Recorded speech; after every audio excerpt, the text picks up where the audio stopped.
मेरे दामाद को इंसाफ मिलना चाहिए जी। और ये लड़की मतलब समाज में रहने लायक नहीं है और इसने अब जीने का हक भी खो दिया है। इसे फांसी होनी चाहिए। अपनी बेटी के लिए फांसी, जिसे आप इतना प्यार करते अब नहीं करता, उसे फांसी होनी चाहिए। मेरे बच्चे को इंसाफ।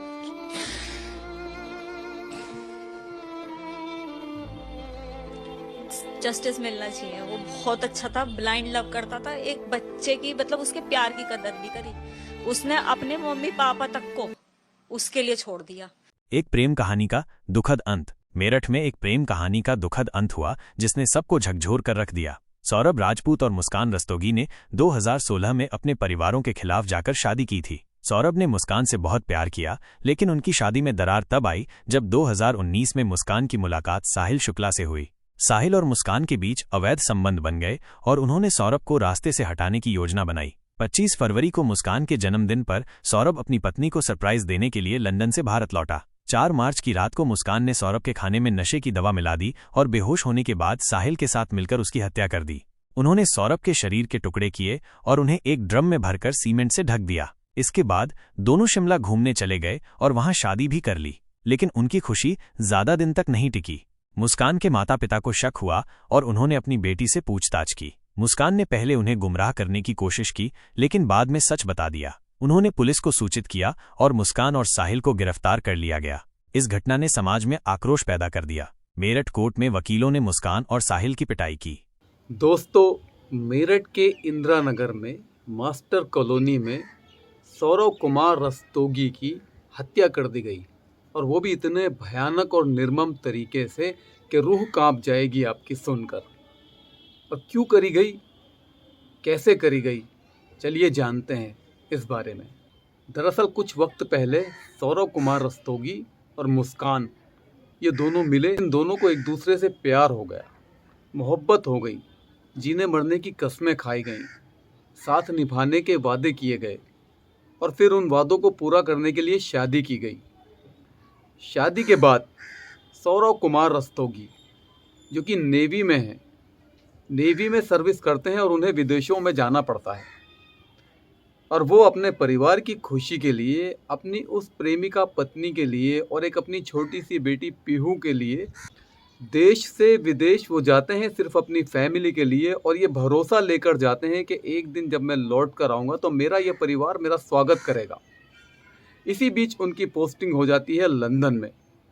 लंदन से वो छुट्टियों पर अपने घर आते हैं और घर आने के बाद उन्हें अपनी पत्नी के चाल चलन पर थोड़ा सा शक होता है। शक को यकीन में बदलते हुए देर नहीं लगती और छानबीन करने पर पता चलता है कि साहिल शुक्ला नाम के एक लड़के से मुस्कान का अफेयर चल रहा है। इस अफेयर को वो नज़रअंदाज नहीं कर पाते हैं और पूछताछ करते हैं। मुस्कान परेशान हो जाती है और अपने प्रेमी साहिल शुक्ला से बात करती है कि इन्होंने हमारे संबंध के बारे में पता लगा लिया है और अब ये मुझे टॉर्चर कर रहे हैं। पति सौरव कुमार रस्तोगी अपनी नौकरी के लिए चले जाते हैं तो इनकी पत्नी मुस्कान की मुलाकात एक गली के आवारा टट्टू से होती है। और वो आवारा टट्टू दिखने में अच्छे कपड़े पहनता है, थोड़ा बॉडी शॉडी भी उसने बना रखी है सप्लीमेंट लेकर, और वो इनकी पत्नी मुस्कान के ऊपर स्टाइल मारता है और ये उससे फंस जाती हैं। भूल जाती हैं कि किसी से इन्होंने 7 जन्म साथ रहने का वादा किया है, 7 वचन निभाने का वादा किया है। किसी की पत्नी है ये, किसी की माँ है ये, किसी की बहन है, किसी की बेटी है, ये सब भूल जाती है और भूल कर पड़ जाती है एक अजनबी शख्स के चक्कर में और अपने घर को बर्बादी के रास्ते पर ले जाती है। ये भूल जाती है कि एक दिन इसका झूठ पकड़ा जाएगा, और जब इसका झूठ पकड़ा जाएगा तो दुनिया के सामने भी आएगा। दोस्तों, ये वो औरत है जिसने तमाम रिश्तों को शर्मसार कर दिया है। इसने अपने प्रेमी साहिल शुक्ला के साथ मिलकर सौरव कुमार रस्तोगी का बेरहमी से कत्ल कर दिया है, और इतनी बुरी तरह से कत्ल किया है कि उसकी लाश के 15 टुकड़े कर कर इसने वहाँ पर पानी के ड्रम में डाल दिए और उसके बाद उसके ऊपर सीमेंट से, रेते से, बजरी से फिट कर दिया उसे, बिल्कुल किसी को पता ना चले। और ये सब करने के बाद ये अपने प्रेमी के साथ चली जाती है हनीमून मनाने के लिए। फिर जाकर ये मनाली में एक मंदिर में शादी करते हैं और शादी करने के बाद दोनों सुहागरात भी मनाते हैं। पति को मारकर पत्नी चली जाती है सुहागरात मनाने के लिए अपने प्रेमी के साथ, और उसके बाद ये लोग खूब मज़े करते हैं, वहाँ पर घूमते हैं, अपना पैसा खर्च करते हैं, नशा करते हैं, चरस, गांजा, अफीम और ना जाने क्या क्या नशा। क्योंकि सौरव कुमार की पत्नी मुस्कान साहिल शुक्ला के साथ रहकर नशेड़ी बन चुकी है, और अब वो नशे के लिए कुछ भी कर सकती है। अपने नशे की लत पूरी करने के लिए वो कुछ भी कर सकती है। होता वही है जो होना चाहिए। इन लोगों के पैसे ख़त्म हो जाते हैं। जब इनके पैसे ख़त्म हो जाते हैं तो मुस्कान अपनी माँ को फ़ोन करती है। अपनी माँ को फ़ोन करने के बाद वो माँ से कहती है, माँ मेरे पास पैसे ख़त्म हो गए हैं, मैं अपने पति का कार्ड कैसे यूज़ कर सकती हूँ, कैसे पैसे निकालूँ उसमें से। तो माँ कहती है, बेटे तेरे पति को तो तेरे साथ होना चाहिए था, क्योंकि माँ की जानकारी में तो अब भी यही है कि ये सौरव कुमार रस्तोगी के साथ, यानी अपने पति के साथ हनीमून पर गई हुई है, घूमने गई है। लेकिन दोस्तों होता कुछ और है। अब ये अपनी माँ से तरह तरह की बातें बनाने लगती है। इसकी बातों से इसकी माँ को इसके ऊपर शक हो जाता है, और माँ कुरेद कर जब इससे पूछती है तो ये माँ को बता देती है कि मैंने अपने पति की हत्या कर दी अपने प्रेमी के साथ मिलकर। माँ फ़ौरन इसे कॉल करके कहती हैं कि तू जल्दी से घर आ जा, और जो कुछ भी होगा वो यहाँ पर आकर देखेंगे। माँ इसकी बहुत अच्छी होती है, वो थाने में जाकर रिपोर्ट कर देती हैं, इसे ले जाती हैं। वहाँ पर पुलिस वालों को बहलाने की कोशिश करती है, लेकिन इसका जो प्रेमी होता है साहिल शुक्ला, वो सारी सच्चाई बयान कर देता है, और पता चल जाता है पुलिस को कि ये दोनों ने ही मर्डर किया है।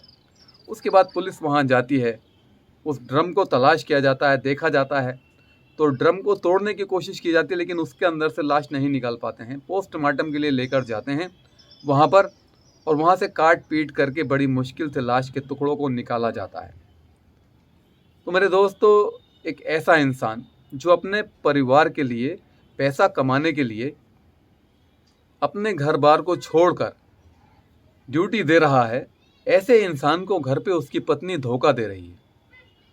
उसकी पत्नी ने वो किया जो तमाम समाज को शर्मसार करने के लिए काफ़ी है। अब दोस्तों, हम ये सोचते हैं क्या रिश्ते इतने कमज़ोर हो चुके हैं? क्या हम इतना गिर चुके हैं कि अपनी ख्वाहिशों को पूरा करने के लिए, अपने अरमानों को पूरा करने के लिए हम उस इंसान को भी मार देते हैं जो हमारी ज़िंदगी का सबसे बड़ा सरमाया होता है? क्या कसूर था सौरव कुमार रस्तोगी का, जो कि इस लड़की के पति हैं? आखिर क्या कसूर था उस इंसान का? सिर्फ इतना कि उसने इससे प्यार किया था, इसकी ज़रूरतों को पूरा करने के लिए विदेश में था। तो फिर कैसे विश्वास करेगा इंसान इस दौर में पति पत्नी के रिश्ते का, जो कि सबसे सच्चा रिश्ता होता है?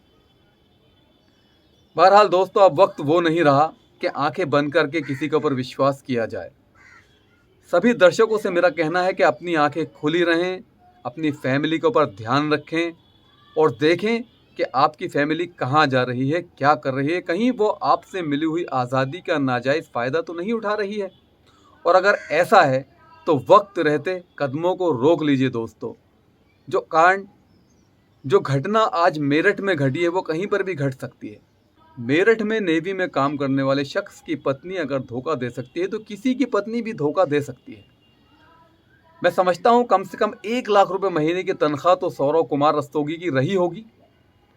इतनी सारी चीज़ें होने के बावजूद भी उसकी पत्नी ने उससे बेवफाई क्यों की? ये सोचने की चीज़ें हैं दोस्तों।